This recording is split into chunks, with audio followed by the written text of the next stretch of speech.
What up? Welcome to Homegrown Hustle, where local brilliance takes the center stage. I'm your host, Matt Eickman. Together, we're about to embark on an inspiring journey.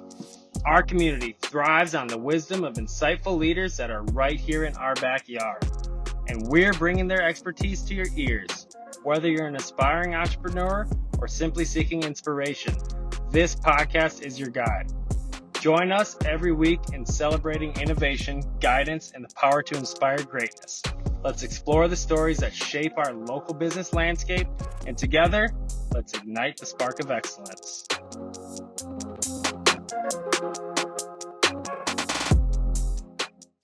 What's up, guys? Welcome back to the Homegrown Hustle. I'm here with one of my close friends, somebody I've been working alongside for quite a while. We do tons of business together.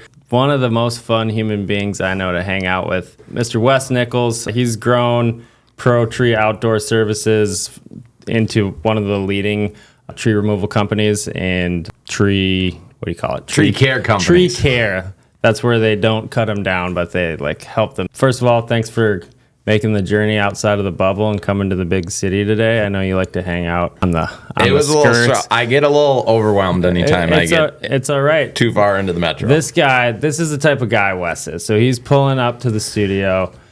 He's anxious already, but he steps out and he knows somebody instantly. Well, that's amazing. That's the type of personality you are, Wes. You're very memorable. You endear yourself to people, and you run an absolutely kick-ass business, dude. So you've got a real interesting progression into business. You've been doing tree care since you were 15. Do you want to talk a little bit about kind of that journey from being not a business owner into starting up Pro Tree and getting after it? Yeah, I'll touch on how I got into the industry. So basically, there was a tree service working in a neighborhood, and my buddy got a job for them, and he's like, "Hey, we should go do this. They pay cash." And sketchy. So, yeah, it was this guy Jerry Cochran with Skyview Tree Service. He was a character, but so we went to work for him, and we would do the grunt work. We would rake, we would pick up sticks, we would throw logs in the back of the truck. Mm-hmm. Back then, there was no the forwarding equipment and the machines that we have today, they didn't exist. So when you had to get a big log in the back of a truck, mm-hmm. you would cut it up into little pieces and just chuck it in there. Yep.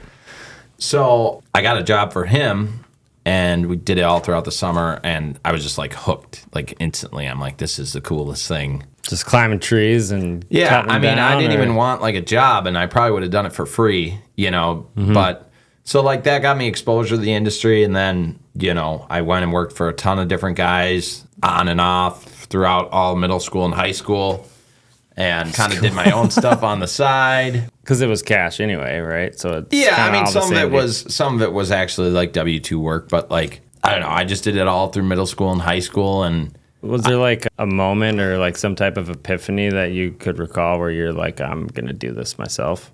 No. I didn't really have any other options. I didn't have any other options because I wasn't really good at school. I wasn't going to college. I did end up going to college for a little bit of time, but I didn't get a degree. I went to Hennepin Tech and studied urban forestry there. It's fun to say. But tree work's the only thing I've ever done, except for one winter when it was really cold. I sold pizzas for Bellateria Pizza Company. You're hustling pizzas. Mm-hmm. At Costco and Sam's Club. Wow. And so they'd ship in 5 pallets of pizzas. And it was kind of a show and go demo thing. We'd make the pizzas and come in little slices of time. Dude, I can't believe I didn't know this. You haven't heard this story? I have never heard this story. Okay, this is a good story. So I would wear this Bellateria apron and basically a sample lady, But there was a team of 4 or 5 of us. And so what they figured out really quickly is this guy's really good at selling the pizzas. And I don't know if the point was to sell the pizzas. I'm sure some of it was to recover some of the cost. It was more marketing, or if it was more to just promote the pizzas. Mm-hmm. But I would sell the pizzas because they'd send 5 pallets in, and we'd be scheduled there Friday, Saturday, Sunday. And by noon on Saturday, the pizzas would be gone. Really? And they were kind of what were you doing to sell the pizzas? Yeah, or you just I just wouldn't take no. I would just put them in your cart. If you came and tried a sample of my pizza, I'd be you're eating a pepperoni. You'd be like, oh, this is good. I'm all right, I got 3 of them right here for you. I go put them in your cart. $27. And I'd be like, you want 3 more of them? And they're like, I don't have freezer space for that. And I'd be like, dude, it's wintertime. Put them outside. So you went from 0 to 6 on the pizza quota with that. Yeah. I would just put them in their cart. They brought like the Bellatoria leadership team out one time because they're like, this guy's cheating or something. They didn't know what was going on. They're like, how's this guy selling pizzas? And I was just like, I don't know. It was just, okay. It seemed easy. Obviously, you didn't like it as much as trees, though, right? No. Like, I just did that as, like, trying to make stay money. Busy in the winter and, like, when it was really cold. And you probably wanted to buy a gun or a tree stand or something. Whatever. That was a weekend thing. But that's the only other, like, job I've had outside the industry. So that's my fallback. That's your fallback. It's a backup plan, hustling pizzas. I don't think you're going to have to ever pull out plan B because your business is to a point where you've got close to 30 people on your team, you're growing, you're servicing a few different verticals, right? You do, like, we really started off in residential, but you've gone really heavy onto the government side, right? Correct. And that happened, that was not intentional. We basically, buddy of mine got a job for a municipality, a guy that I worked with at another green industry company. He got a job in a municipality, and he's like, hey, we're sending this thing out to bid. And we put a bid on it, and we won it. On accident? Or did you quote it to win it? No. We with our municipal contracts, Tanner and I kind of like do all the paperwork and then put together rough numbers, and then Tanner and I get together and we like bicker about them, like back and forth. And it's like a really healthy bickering, but that's how we come up with our, competitive pricing. But him and I, we just won a contract. Well, we won it last year. It's for Hennepin County. It's removing all like these disease ash trees along all of the like the county. Entire county. All Hennepin County, yeah. So how many ash trees are even left? Hasn't emerald ash borer been going on forever? Yeah, I mean they're all pretty much at this point. They're all either dead or treated. I wouldn't say that for sure. Like we're still finding some trees that aren't infested, but most of the ones we're finding have some level of infestation at this point. So that's a massive contract. Do you have a team just doing that then, or? Yeah, there's a couple guys that pretty much exclusively work on the government contracts, but like we probably had, I wouldn't be surprised if we had combined 100 hours into putting the bid together on that. Wow. So, and that's the ticket, is really understanding like your team and your, knowing your numbers, knowing where your profit is, knowing how you can be efficient and how you can kind of, get more competitive on these. Because unfortunately, with municipal stuff, 95% of the time, they're required to take the lowest qualified bidder. So, but once we got... So counterintuitive. I know. There's a few cities, and I won't mention their names because I love them, that like have figured out a way where they can keep the contracts under, a set amount, and then they can pick their own contractors. And because they want their life to be easy. They don't want to have to keep finding a contractor every time it's up. And that's one of the things, like when we do win these contracts, like I tell the people straight up, I'm like, we're going to treat you just like any other customer. Like we're going to communicate, we're going to provide customer service, because a lot of these guys win these and they're just like, this is low dollar work. We just kind of grind through it and don't really like do a good job. But like we have the same standards for municipal work as we do commercial or residential. So and Pro Tree's Pro Tree. We do it a certain way. Yeah, right? Yeah, we have standards. And that's why we do business with you. Because we get called for emerald ash borer because, bugs, right? Kill bugs. We're like on the home. So that is a real easy crossover for us there. But dude, you have always gone above and beyond. And I don't know about you, but as I was growing my business and scaling, like me stepping away from like having that control and worrying that it wasn't going to be done at that level was a concern. But what I've realized is if you keep those standards in place, your team can actually do a better job than you sometimes. Have you had a similar... I'm having quite that moment right now. Let's talk about it, Wes. I don't know. I have a lot on my plate. I have too much on my plate. And I am not providing my clients like the level of service that I would like to. But then like I watch some of my other teammates provide a higher level of customer service, and I'm like, yeah, because they're not at capacity. Yeah. So like I'm like now doing a disservice to my team, my clients, everybody by yourself. Yeah. So I have a plan to start offloading a lot of my roles and responsibilities. It's it just boils down to a hiring thing. You just got to find the right people that you can. Well, there's that. And then like some of it's like, it's faster for me to just do it than hire somebody and have to train Correct. them. But if you just have that mentality, then like that's. Oh, I know this now, but as you're going through it, there's like you do everything at day one, right? In 2014, like you were all of the roles. Yeah. And, I was like you didn't even know they all existed. I was doing the job. I was collecting the money and doing everything else that is involved in running a business, after the fact. So now, how do you spend your time besides coming on podcasts and going to the gym? I'm sitting in 3 functions right now. So you're going to hear me today use a bunch of weird EOS language, which if you're not familiar with EOS, it's Entrepreneurial Operating System, which is what we run our business on. So I sit in 3 major functions right now: sales manager, consulting sales arborist, and visionary. And so the one that I'm trying to offload the most and which requires most of my time is consulting sales arborist. Just because I need to spend more time sitting in my visionary and my sales management seat and less time because I'm doing a disservice to our clients and our team by spending so much of my time in this. Yeah, Wes has to focus on other things. I know, even though I'm really good at it, So that's what sucks is like I'm good at it and I love doing it. And I don't think I'll ever, I just love going out and meeting with people and talking about their trees and providing solutions to their problems.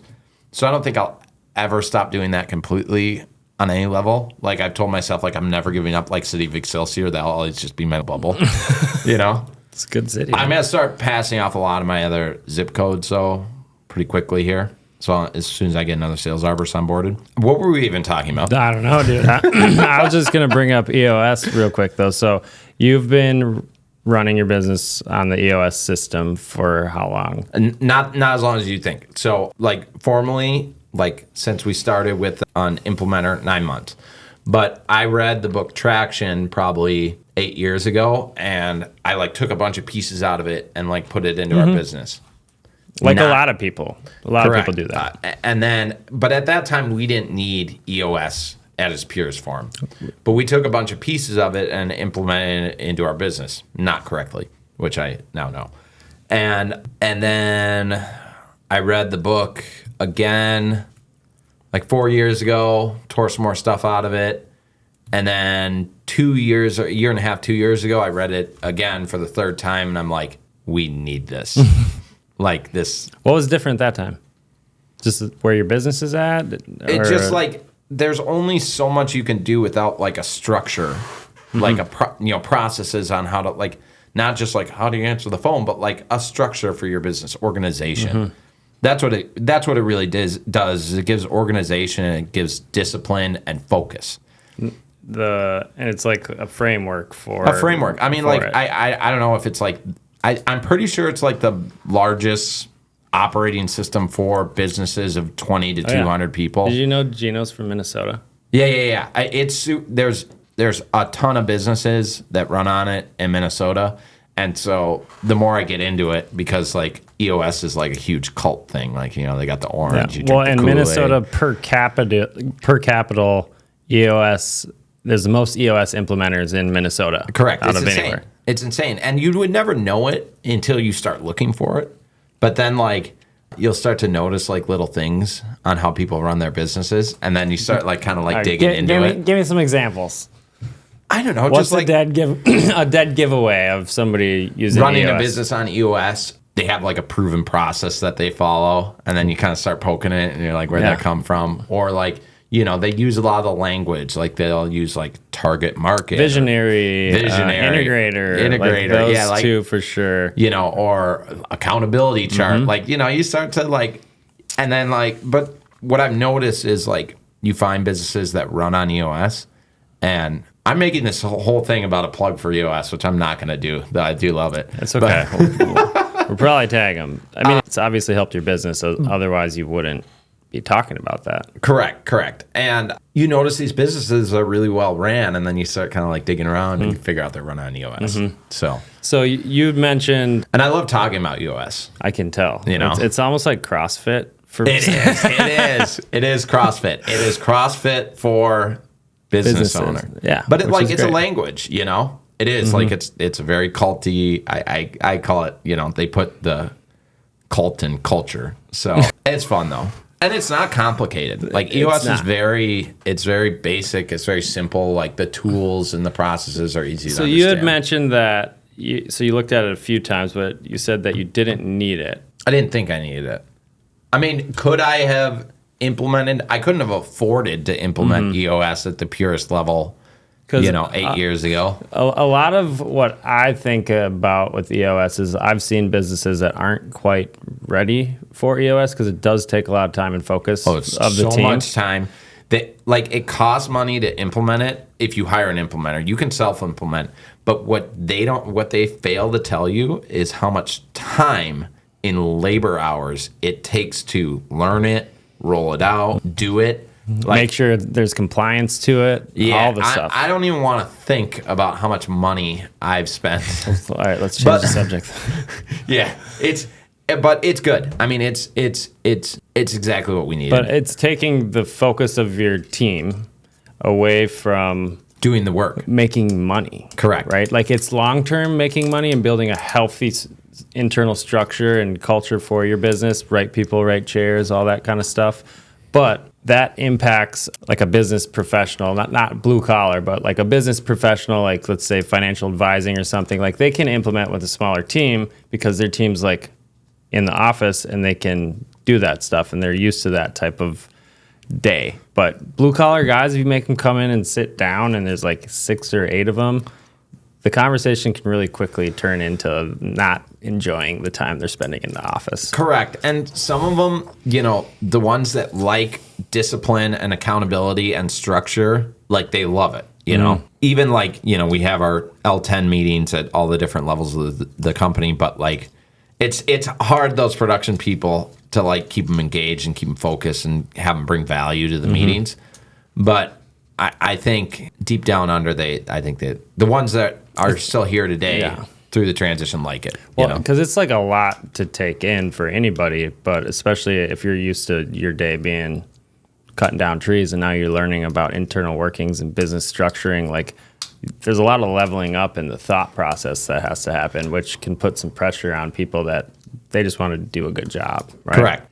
That implementation 9 months ago, like what are the changes that you've kind of seen since you've brought structure and accountability into your business? That's it exactly. Like structure and accountability. Like people are standing up and they're owning parts. What was it versus what was happening before? I was owning everything, Like, who's accountable for this? Wes? The guy signing the checks. Yeah. But no, now... And here's the part that I'm not struggling with it, but I'm seeing it happening, and I need to let it happen. When I offload things, I'm like, hey, I'm not accountable for this. You need to own this now. So the people that are here at ProTree now, they like it. We've lost some people because there's people that don't want to be held accountable. They just want to show up and do a job every day, and unfortunately, EOS doesn't allow that. So we've lost some people that just weren't the right fit for the new structure. But the people that are there now are like, they're loving it. And it's giving them the opportunity to step up and take ownership of something. But because of that, like, I need to let those people also not succeed at it. They gotta fail. Correct. You gotta let them fail. I can't like jump in Swoop every time. and save the day. I gotta just like lean back and let them do their thing and let them fall on their face. That's freaking hard, isn't it? Yeah, especially when it costs a lot of money. Yeah, and like the solution, and either they don't ask you or they just like mess it up, right? And that's okay because now they can learn. As long as that learning part happens, now it's okay to let them mess it up. Correct. Because long-term messing up happens a lot. It happens a lot less if you let them go through that failure themselves, right? Correct. But it like that to me, like watching people be able to grow within their company in their, functions, their roles that's like amazing. super rewarding. That's what it's about, dude. Yeah. Like that's like those opportunities and like expanding not only your headcount at your company, but like seeing those people grow and evolve as individuals. Like that's one of the most beautiful parts of being a business owner, I think. Like it's great making money, but if that's the only reason you're running a business, like it doesn't like really give you a lot back long term. Like you only buy so much stuff, but seeing people grow it's like seeing your kids grow up. Correct. And that becomes part of the reason that you have to continue to grow and scale the business is to allow that to happen and allow those individuals that work with you and are committing their, careers to your organization. Like if you're not continuing to grow and scale the business, like you're doing them a disservice. And so with that, how do you bring that focus and attention to you growing yourself, like as a leader? Because if we're not growing, the company doesn't grow, right? If you didn't learn. Correct, but it's different. Like I don't need to become a better arborist anymore. No, you need to be a better business owner, a better CEO. I need to be a better person, yeah.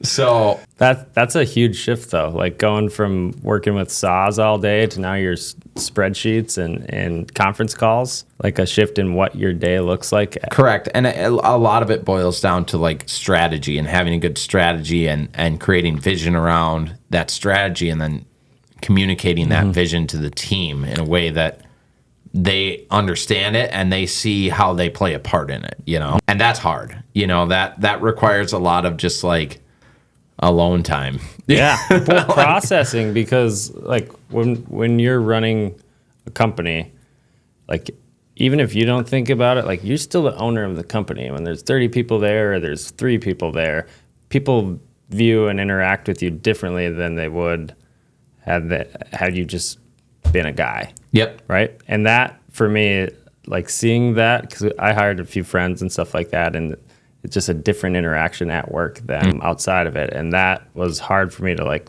put it together, because I don't know about you, but I'm the same Matt at work versus you have not to be. At work. You can't have a different persona that you bring to work. Like you just have to be your genuine self, and know who you are. I know that I am like I talk over people. I have to be in charge, yada, yada, yada. And like, I know that, and I'm very mindful of that. And yeah, you can't be. But know thyself, like it's one of like the most ancient philosophical, who said that? I'm gonna look it up. But that, like understanding yourself so that you can interact with the world in a different way than just shoving your opinion down their throat. Because that's what I wanted to do. It's ancient Greek. It was just a Greek thing. So, but like coming from the Temple of Apollo, like that is really telling you to like look inside, figure your own stuff out, so that you can actually go and change those problems. And it sounds like you're kind of going through that ongoing like leveling up that I love. Like I love that part of being a business owner, is that you're never really done. Correct. The person that you are today is not going to like, you need to know that you have to change, and you have to think differently, and you have to behave, you have to become a different person to get to the next level in business. Otherwise you're just going to bang your head against the ceiling. Yeah. And try to grow something without really like connecting with the people that are actually doing the growing. Because when you get to a certain point, especially in a service business, like you can't really be out in the truck doing all that stuff. You can't be spending an hour and a half with the customer to make a sale, because that hour and a half as a CEO, it's the most valuable time in the entire organization. Correct. And being a good steward of that, it's tough at times when you're used to just being able to do whatever the heck you want, because it was just you and 4 guys and you were making a boatload of money. And then that has to evolve and shift, and you're like, what work looks like when you show up changes. Although you're still the same, you're still Wes at ProTree. Yep. But now you're Wes at ProTree with 28 people working under you. And I hope there's a awesome story behind this, but what's the biggest gamble that you've ever made in your business while you're growing it? Like financially? Yeah, I guess if we're talking gambling, yeah. Honestly, I don't know if it was much of a gamble, because it was very well calculated, but we bought grapple saw crane truck. One, and then like 9 months later we bought another one. Dude, you got so many freaking tools. You gotta have them. We're all about like, if it's got a motor and hydraulics and it makes our job easier, we buy it. That's fun. because efficiency is everything. And labor's expensive. Dude, and labor's your most expensive. That's something you do better than most business owners that I know, is the efficiency part of how you run your business. Like you think about things very differently. I remember early on you were talking about doing you schedule 4-day weeks because you're planning for a rain day, and if it doesn't rain, then your guys get a 3-day weekend, and that's good for them too. Correct. And then also there's something. Didn't you have a mechanic that worked on your stuff, so you never had to have it out? Dude, pretty much. We still do. Joey, I'm gonna give Joey a plug right now because I love him. All right, Joey, this one's for you. Joey's been fixing our stuff for 10 years. The problem is now we have so much equipment. Joey could work for us full time and not fix it all. And not fix it all? No. He keeps it all rolling right now. Dude, he was there last night. We had one of our big Kenworths, one of our big log loader trucks, was going in this limp mode and overheating and yada, yada, yada. And if Joey wasn't there last night, that truck wouldn't have gone and made money today. Which is not cool. Yeah. And trucks make money in the field, not at the shop. And Joey fixed it. I love Joey. So Joey's worked for us for 10 years. He comes in, he's got a day job as a mechanic, and then he comes in at night and fixes everything. I want to hire Joey full time in the worst way possible. I just don't know how to do it because the problem is we have all this equipment, but it all leaves and goes to work every day. So it doesn't work for Joey to work a 9 to 5 for us because it's all gone. So that's an issue we're trying to figure out how to solve. You gotta go to third shift, Joey. But Joey, if Joey will come work third shift, it can work. See, so there's an opportunity out there for you, Joey. But there's no way I'm working third shift. But no, Joey keeps the wheels turning. He does more than. I try and give him credit all the time, but he's really good at it. He loves working on the big stuff. Since I heard you tell me about Joey a few years back, I've wanted a Joey at my own company because I've felt that impact of not having a vehicle in the field, and you got a technician who you need to keep busy because that's how they get paid too. And so now you got a technician that can't go out there, at least for us. And then you're paying for all the vehicle expenses, and now you're not making money with that investment. Right, that's worst case scenario, pretty much, having a vehicle down. We've now got 10% spare vehicles. We try to shoot for that because stuff happens, dude.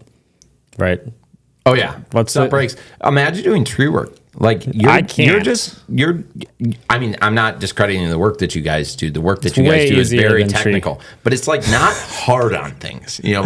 Tree work is beating your head against a machine just constantly. There's nothing harder on equipment than tree work. Stuff breaks every day. That sucks. That gives me anxiety just thinking about that. Every day. If I got a call right now that we blew a motor in something, which we have blown motors this year, 2 of them. One of them was $10,000. Big Ford 6.7 diesel. But I wouldn't be surprised if it's, what is it, Wednesday? So that's one thing. We've always been, Tanner and I are very mechanically inclined. We've always had Joey, but pretty much all of our service repair work we do in-house. And like I said, we have a lot of other mechanically inclined people that work for us too. So stuff breaks and so you gotta fix it. I don't know your space as well as you do, but is that full-time mechanic? Is that a normal role? I think a lot of our competitors just hire it out. They send it to a shop, but that sucks. Yeah. Because if I call a shop right now, I'm hey, I need you to put a new motor in. They got a backlog too. It's not they can do it tomorrow. So the nice thing about doing a lot of that stuff internally is we're probably not putting a motor in overnight. But like I said, the story with the truck that was down yesterday, if we would have had to bring that into the dealership, it could have sat there for a week, which the repair itself took 15 minutes. I watched Joey do it last night, but we're very fortunate because of that. We're very fortunate Shout out to have. Joey. But the foresight to see that as a need in your business to prevent obstacles that prevent you from serving your customer. Because if that breaks, your customer is still expecting the tree to be gone. They don't care. They don't care, unfortunately, But now you got a playbook for when crap breaks, I'm sure, because it sounds like everything's broken at one point. Guys break stuff. That's another thing. No, and it's not because they're beating on it or anything, but it's just there's some factor of that going into it. I Slightly. Yeah, like it's not their stuff. They're not going to take care of it like they're taking care of their boat. Correct. I mean, we definitely have created a culture around like taking care of our equipment, but even with that, like if it's got 4 wheels and a motor, like it's going to break. Yes, it's true. That's why we have routine maintenance. Yeah. So if you had to kind of look back on some of the things you've learned, are there a couple things that you wish you knew earlier in business? Yeah, definitely. You can't do everything yourself. Like that's the definition of insanity. You have to build systems and processes and develop people around everything you do. Otherwise, insanity. So that took a while to figure out. And then did somebody teach you that? Yeah, and I would not be who I am today if I haven't met and been influenced by, a ton of different like really good owners and operators and mentors. Even people like, you and I learn stuff from each other all the time, every time we talk. Because we're going through similar stuff. We're just doing different work. Correct.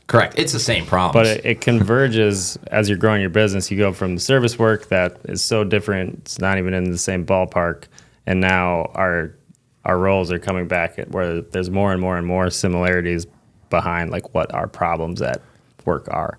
Correct. So that community, like you have a really strong community of like younger entrepreneurs. Yep. But then you need the old ones too. Like you need those to have guys spit some game, the dude. seasoned They'll veterans. say some stuff that will just like echo in your mind for a while, and then you're like, oh my God, this guy's a genius.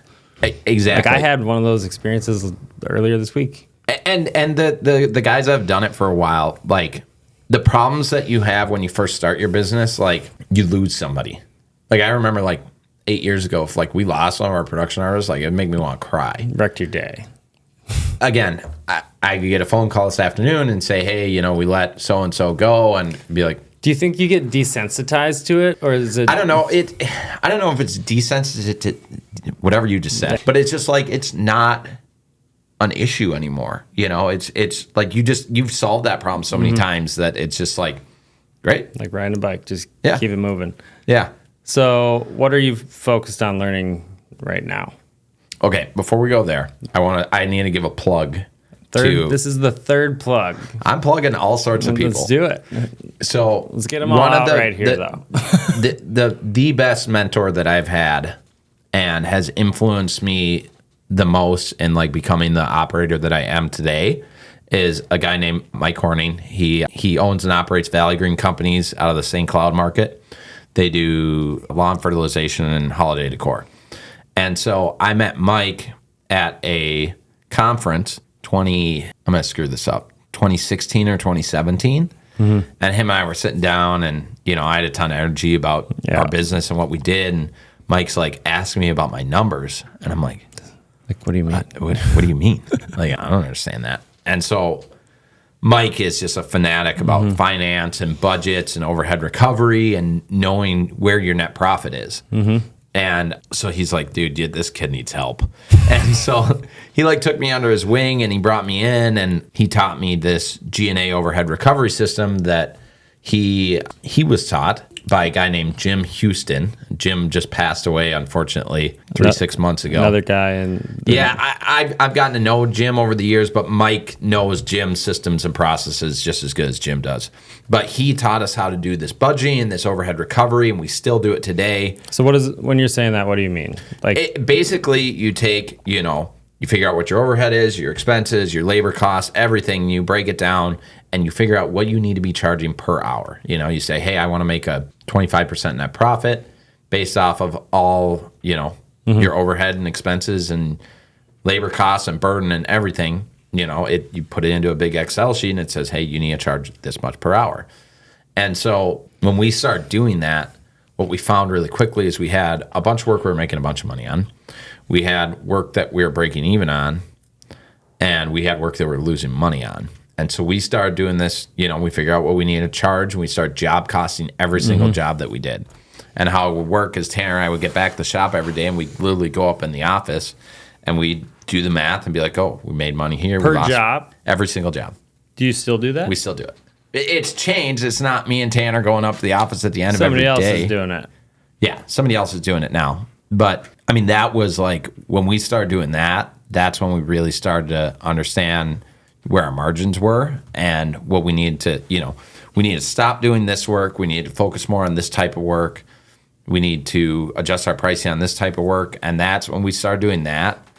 Like, that's when we really kind of took off. So if you had to like put your finger on it, what was it outside of just seeing like we make more money over there that like changed the thinking? Because before, like, you're making decisions based off of emotion, typically, right? Yeah. So now you bring these numbers in, and is it the objective side of the numbers, the fact that they don't lie? Right? Yeah, they don't lie. You have to have data, and you have to have good data in your business in order to be successful, or like insanity. KPIs are thrown around a lot. Yeah, KPIs. So in the tree care space, EOS would call it scorecard. Another plug for EOS. So when you're looking at your business, like, what are the ones that you need to know? Like, what are those numbers that you're thinking about day to day? I mean, still the biggest one today is revenue per hour. How much are we producing per hour? Was that job bid appropriately, or was the crew not equipped correctly? Like, and you're talking per revenue per man hour, not correct. Per hour of the day. Correct. So, right. If we got 20 guys out in the field, we tie man hours to each one of their heads. So there's 160 hours then, or 200 hours, however correct. Many hours you're working. Are you still running 410s? Yep. Yeah. Why do you do that? Because we work outside. Yeah. Weather. The crews enjoy it a lot. They like working 410s versus 5/8s, and it gives us the flexibility. Like, if we get rained out on a Tuesday, like, we're not gonna go just drag our feet through the mud all day. We go home and we come back and we clean up on Friday. We've done that for a while, and that's worked well. Well, and something I think that you do really well is, well, first of all, you guys sell a ton of work, right? But then you manage the backlog of work that you have in a really healthy way, both for the business, but also the customer. Could you kind of talk a little bit about how you're managing like these 4 and 6 weeks booked out type of scenarios? I don't know if you're still there, but I know coming out of the winter, that can be a scenario for a lot of guys. Yeah, I mean, our business is seasonal in the aspect of, like, we have a seasonal sales window. Pretty much a majority of our work gets sold April through October. And so, yeah, you have to have and manage a backlog, and it can't be, you can't be too far booked out where people are waiting 3 months for you to get to service their property, which that has happened to us before. At the same time, you can't have, a week or two's worth of work. So, yeah, that's always a struggle, is managing backlog and having enough production staff to produce the work and having enough salespeople to sell the work. How do you manage the communication with the customer? Let's say a residential customer, when you're booked out that far. Are you defining like touch points with them as you're approaching it, or like how do you go back and forth? You got to set clear expectations from the beginning. When they call, we usually have a conversation about timeline, because people will call and they're like, "Hey, I need this done next week for grad party," and depending who it is, if we might not be able to help them. But yeah, you gotta set expectations at the initial phone call, the first consultation. Part of our process is, even once the job gets approved, because sales guys think they know what the schedule is, but they don't always know. So like, part of our process is like, we sell a job within a couple business days. The office is gonna get their fingers on that. They're gonna take a look at it, and they're gonna be like, what's actual realistic backlog, and then they'll call and communicate it to them again, And so that's what really separates, like, a lot of operators from the good ones, is the communication and the customer service.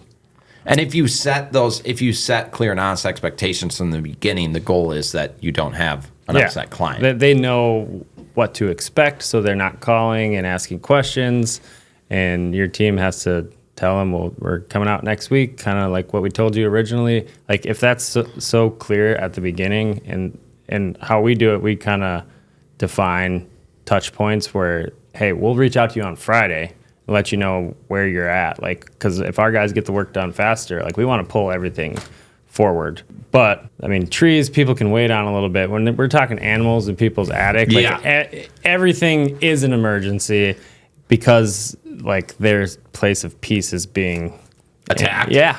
Yeah, that would be hard for us to deal with. I mean, we have to deal with that a little bit with like emergency mitigation work. You know, people that got a tree on their house, like they in their mind are the most important. Even if I have 20 of them, you know, everyone wants it done today. Yeah.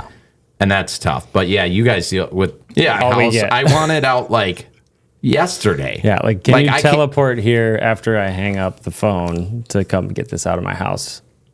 And we can't. We don't have that technology yet. But this is why we love the proactive customer with the understanding of, hey, this is going to take a little bit of time.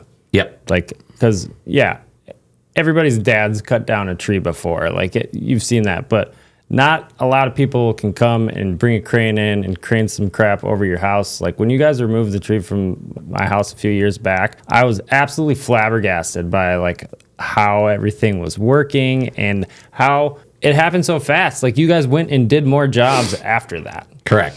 So there's levels to cutting down trees is what I've learned.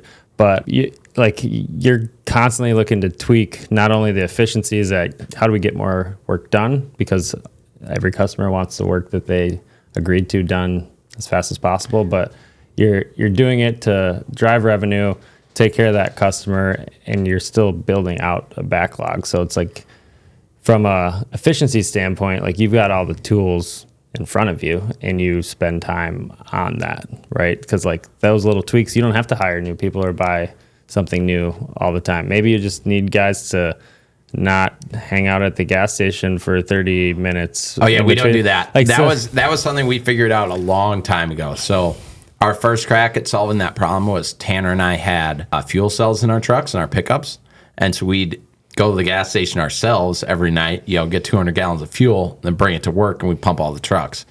And then where it really took off was when we got bulk fuel tanks at the shop. So we have 2,000 gallons of fuel at the shop. Because, I mean, when the staff, like, you know, when our production guys, like, go to the gas station for fuel, which they don't do it intentionally, but they pull up the pump, and then they're like, I got to go to the bathroom. Yeah, they go get a Red Bull. We got a Red Bull, a hot dog. And then, like, 15, 20 minutes has gone by, and they're like, I better pump the fuel. Yeah. And like I said, they're not doing it intentionally. But that's money. That's the reality.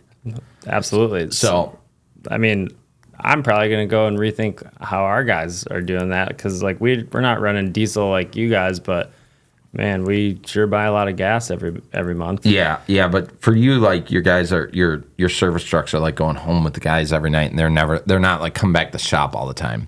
All of our stuff comes back to shop every day, which makes it easy. Yeah, because now you know where it all is, and it's all safe, and Joey can fix all the broken stuff. Correct. So, what's your vision for ProTree? You've had so much success. How old are you again, Wes? You're baby. 32. 32 years old. You got a ton in front of you as far as like what you're already handling, but I know you really well, and I know that you're not like putting it into cruise control right now. No. So where are we going? You know, so our 10-year vision for the company is to create like a destination workplace, somewhere where all arborists strive to come work at. You know, we already have a really good culture. Everybody gets along. There's no drama. Everyone's really growth oriented. They support one another. They get along. Our culture is really good, but like we want to have the best compensation plan, you know, state-of-the-art equipment, all the bells and opportunities whistles to grow, you know, and all those things coming together to create this, what we call a destination workplace, where we want to get to the point where like we don't even have to go actively recruit talent. It just comes to us because we're the best place to work, you know? So what's had to shift in your culture to start working in that direction outside of EOS? Like what are the things EOS? Is that I don't know. We've always had a good culture because we have a strong culture because it comes down to Tanner and I just genuinely care about the well-being of people. So I'm going to back up because you've brought him up a few times and we haven't gave him a shout out yet. We got to plug Tanner. Tanner's been perceived as a part owner of ProTree for forever, and I don't know if you guys have already worked through that or if that's even an idea, but he acts and behaves that way and has since I've met him, since day one there.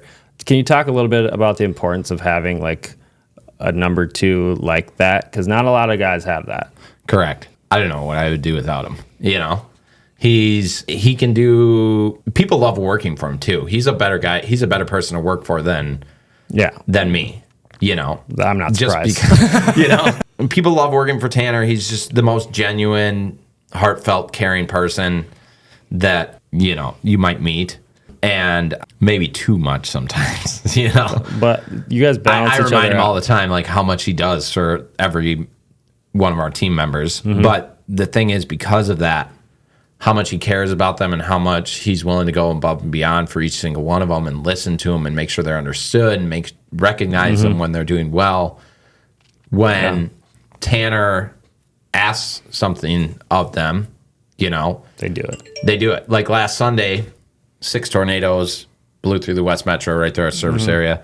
We sent a message out in the morning and we're like, hey, we're probably going to need some we're going to need to go do some emergency mitigation work. Who's available?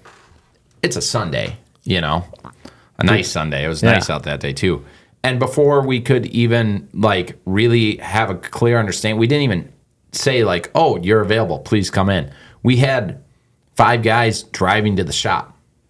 And it was actually kind of funny because I'm like, I don't even have any work sold at this point, but it worked out. But that's what I'm saying.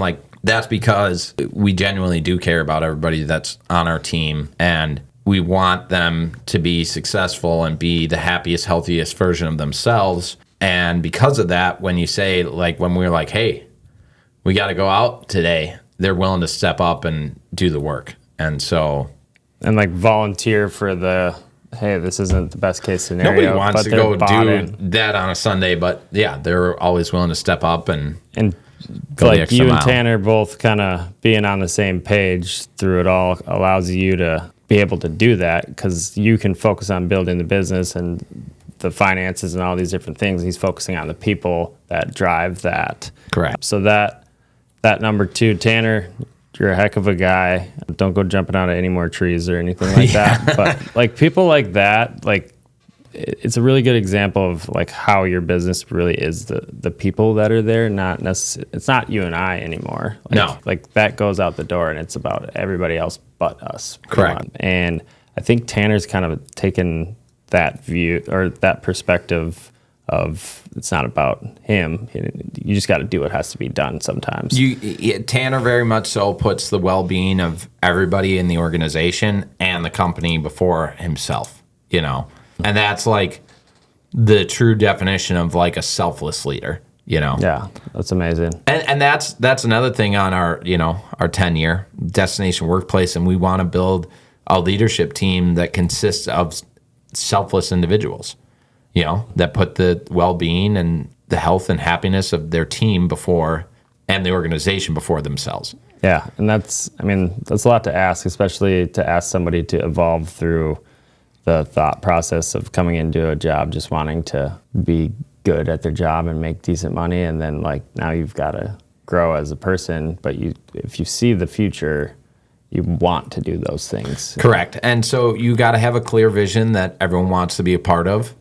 And you got to clearly articulate it to the team, and then not only have that vision that people want to be a part of and articulate it to the team, but that they need to know hey, how do I fit into this? What am I accountable for that helps this happen? So could you... And that's where you get the buy-in. Which if you don't get that, you're trying to stuff a square peg into a round hole sometimes, because the buy-in, if they're not doing it because they want to do it, it's begrudgingly, right? Yep. And then you get subpar work and all the other problems that come from that type of attitude. So if you had to say in a couple sentences how ProTree is different from other tree care or tree plant health companies. Let's ask that again. So how does ProTree differentiate itself from other companies in the market? It boils down to the people, We're super selective about who is on the team, and customer service is one of our core values, and everybody that works for us shares that core value as well. We invest a lot into training and education. We hire, the top talent in the industry. But it boils down to we are expert arborists, whether it's, pruning a little ornamental tree at your house, or removing that big, dead, nasty oak behind your house, or everything in between, treating trees for insects and diseases, we do it better than anybody else because we employ the top talent in the industry that allows us to do that. And you've built the processes and infrastructure required to be able to do that. Plus, probably had to mess it up a couple times along the way. So as a 32-year-old business owner, now you can not do those mistakes and not have those issues, right? But if you're starting a business right now at 32, you've got a 10, 11-year runway to make those mistakes sometimes. Correct. And I still know that I am going to make mistakes. And the mistakes I make now are way bigger and they cost way more money than they used to. But it's a long game, and you need to you get to the point where it's we screwed that up, and you don't get mad at yourself about it anymore. You're just you actually kind of start to enjoy it because you're wow, yeah, we're not gonna do that, Yeah. So, which is a good business move to not make the same mistake over and over. But I definitely know I'm super fortunate to have started doing this at the age that I did and had so much time that other people, a lot of people don't start their careers till they're 25. They might go to college for 4 or 5 years and whatever. But I was so fortunate to be able to start. You had a head start. I got a head start. Yeah.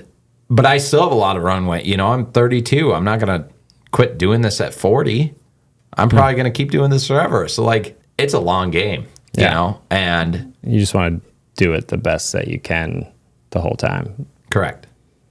Foot on the gas too. Always foot on the gas with you, I feel. All right. So we've kind of gone over a little bit here. Is there anything else you want to add that you think might bring value to anybody that's listening? Any lessons you've learned? Favorite quotes? Morning routine? Squeaky wheel gets the grease. I love that one. How do you... That applies to everything. How do you... Tell me more. I don't know.